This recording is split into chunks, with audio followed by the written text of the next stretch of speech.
ओम शांति। 4 नवंबर के ईश्वरीय महावाक्य शिव बाबा का फरमान है, स्वदर्शन चक्र फिराते अपना बुद्धि योग एक बाबा से लगाओ, इससे विकर्म विनाश होंगे, सिर से पापों का बोझा उतर जाएगा। स्वदर्शन माना स्वयं का दर्शन।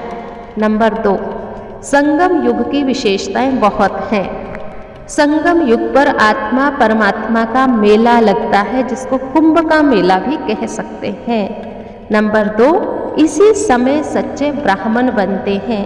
नंबर 3, संगम पर ही हम दुख धाम से सुख धाम में शिफ्ट होते हैं और हमारे दुख दूर हो जाते हैं। नंबर 4, इस समय तुम्हें ज्ञान सागर बाप द्वारा सृष्टि के आदि मध्य अंत का ज्ञान मिलता है। नंबर 5, हम सांवरे से गोरा बन जाते हैं। अब है नंबर 3 पॉइंट, कलयुग, जिसको पाप की दुनिया कहा जाता है।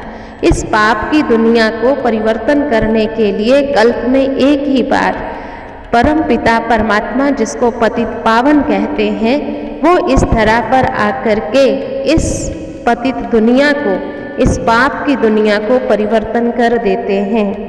नंबर 4, परमात्मा जब इस धरा पर आते हैं तो हमें कोई तकलीफ नहीं देते हैं कि एक टांग पर खड़े हो जाओ, ये करो वो करो। वो सिर्फ इतना कहते हैं, बड़े प्यार से मुझे याद करो। नंबर 5, माया बड़ी ज़बरदस्त है, इतनी ज़बरदस्त है कि भगवान के द्वारा दिए गए फरमान को वो मानने ही नहीं देती है, अपनी आकर्षण में उलझा के रखती है, शिव बाबा की तरफ बुद्धि योग लगने ही नहीं देती है।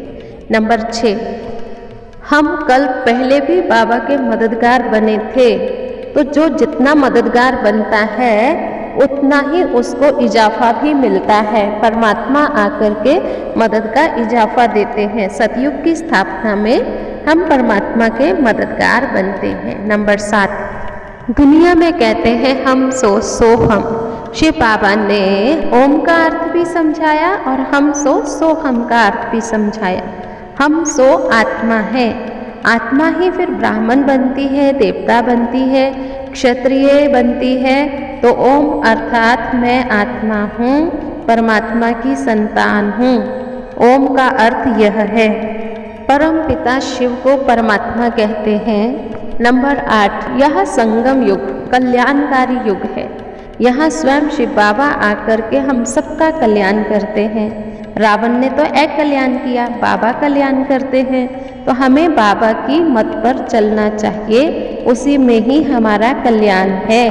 नंबर 9, जो मेरी मत पर चलते हैं वह स्वर्ग के मालिक बनते हैं, बाकी स्वर्ग का मालिक तो मुझे बनना नहीं है, मैं तो अभोक्ता हूँ। तो समझना चाहिए ना, बाबा हम आत्माओं को समझा रहे हैं तो आत्माएं ही समझती है ना कि बाबा हमें स्वर्ग का मालिक बनाने आए हैं। नंबर 10, बाबा कहे बच्चे आत्म अभिमानी भव।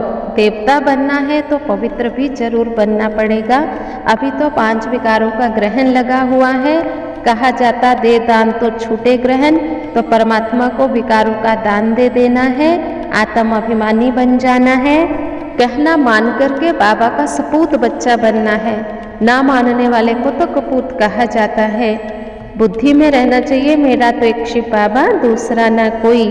अब हमारा संबंध बाबा से जुटा है तो कहीं और महत्व नहीं रहना चाहिए।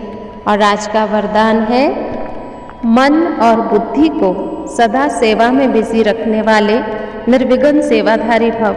जो जितना सेवा का उमंग उत्साह रखते उतना निर्विघ्न रहते हैं, क्योंकि सेवा में बुद्धि बिजी रहती है। खाली रहने से किसी और को आने का चांस मिल जाता है, और बिजी रहने का सहज तरीका यही है कि मन को बिजी कर दो सेवा में, याद में, तो निर्विघ्न बन जाएंगे। मन और बुद्धि को बिजी रखने के लिए उसका टाइम टेबल भी बनाओ।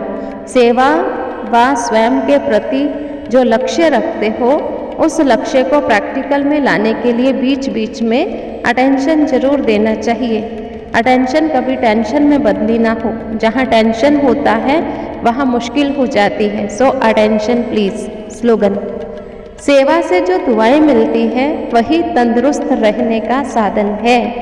स्वमान, मैं सच्चा सेवाधारी हूँ, मुझे सेवा करके सबसे दुआएं लेनी है और तंदुरुस्त रहना है।